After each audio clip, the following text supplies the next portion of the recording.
this video, different architectures of wireless body area networks are discussed. A wireless body area network, W-band, is a network of devices includes different sensors located on the surface of the body such as wearable devices, which include smartwatch, insulin pump, or inside body implanted medical devices such as pacemakers, defibrillators, retinal prosthesis, etc. Three-tier W-band architecture is the most common architecture which is used in healthcare. Tier 1 has the sensors including dental sensors, retinal prosthesis, pulmonary sensor, pacemaker, respiration sensor, liver sensor, orthopedic implant, pressure sensor, etc. This tier is known as the intra-W-band tier, where all the communications happen within the W-band. Tier 2 has external communication gateways such as a mobile phone or a Wi-Fi router connected to the internet. There may be one W-band communicating with another W-band, and this is called the inter-W-band tier, but still categorized under Tier 2. The communication between the gateways and end users is categorized as Tier 3, commonly known as the beyond W-band tier. Cloud computing lies between Tiers 2 and 3.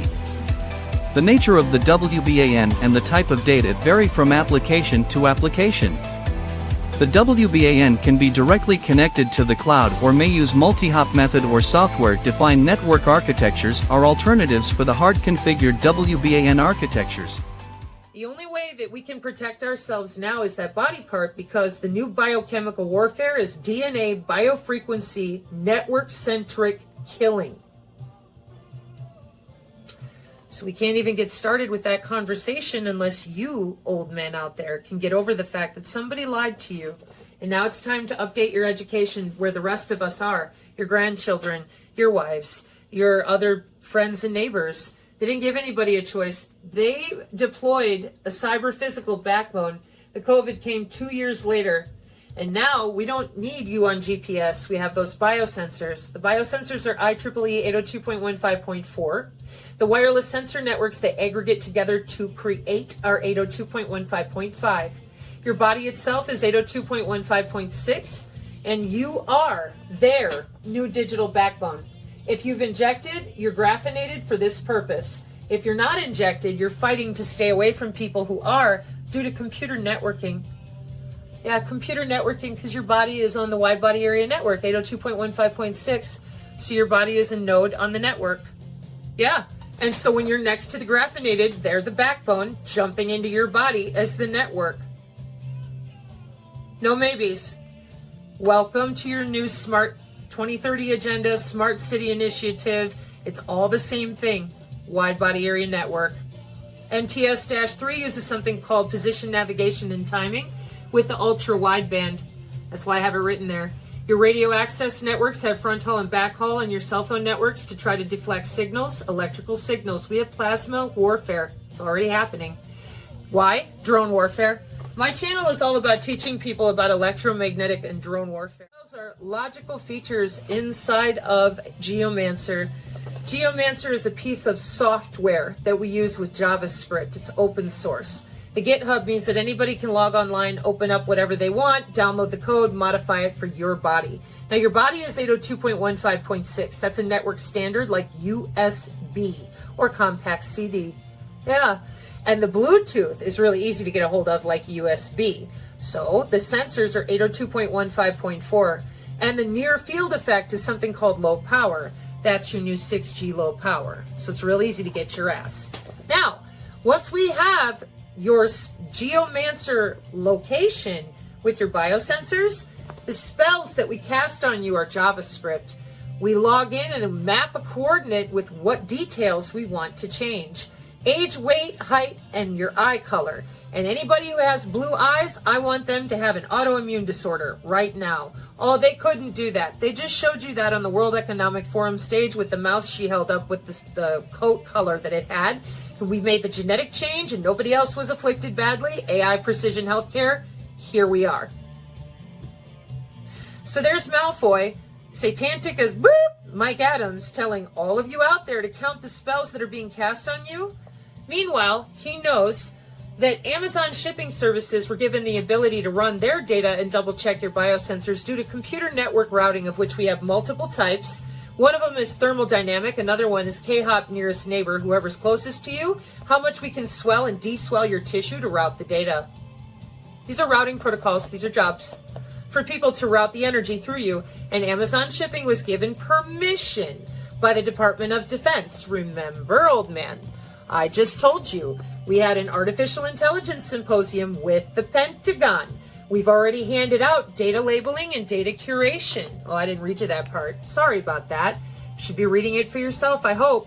Data labeling and data curation, because we want partners and services are readily available with internet web portals for purchase. And they have extended help desk hours. I fly a drone over your home, and then I get your biosensor updated data and I fire. Show me how. No problem. Old man, you ready? This is what you really should have been learning instead of listening to Mikey Adams, okay? I call the drone. I fly it over your home. I now start looking through you. Every man is a sensor. That's my command and control 7-minute video still up there. Every man is a sensor. That's right, because you're full of biosensors, 802.15.4 for electrical engineering standards, some more. And radio frequencies, so we get that updated data. Now, just like Amazing Polly's Rwanda example, there you are. Now I have your updated data. So if there's other people in your house, I can move them aside or fire through you on them. So now that I know where you are, now I go fetch your spells. I map a coordinate into a vector of feature values. Feature values are your new Digi-ID. Then I take the dimensionality of whatever feature I want to fuck with as a data source, target it, fire. How?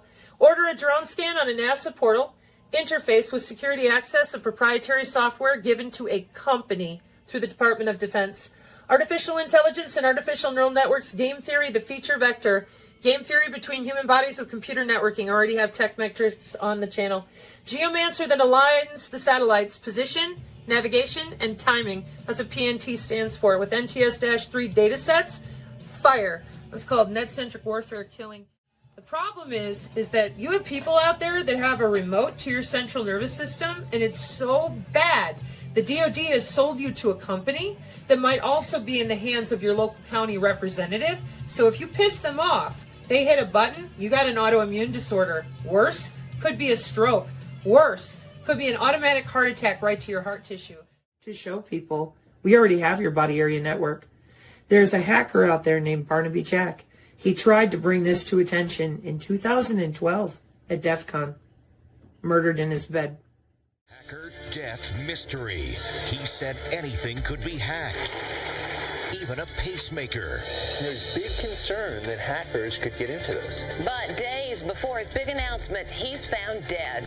Hello, everybody, and thanks for joining us. Are pacemakers hackable? Conspiracy theorists are having a heyday over the death of a computer hacker who was about to give a speech on just such a thing. Is it even possible? We sent Les Trent looking for answers. His pacemaker can be wirelessly accessed with that number. In the hit drama Homeland, a terrorist kills the vice president by hacking into his pacemaker, causing a fatal heart attack. I'm killing you.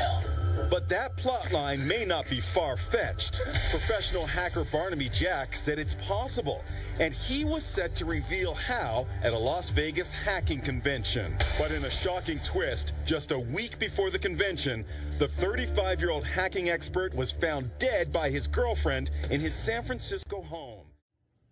Just like Aaron Swartz, the founder, the creator of the RSS feed.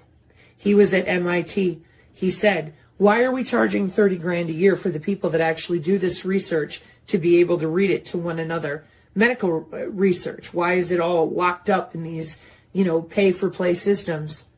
Why can't we share what we're doing with our own medical research so that more people can find solutions faster? Dead. One of the young men who founded the social website Reddit has died. The body of 26-year-old Aaron Swartz was found in his Brooklyn apartment yesterday.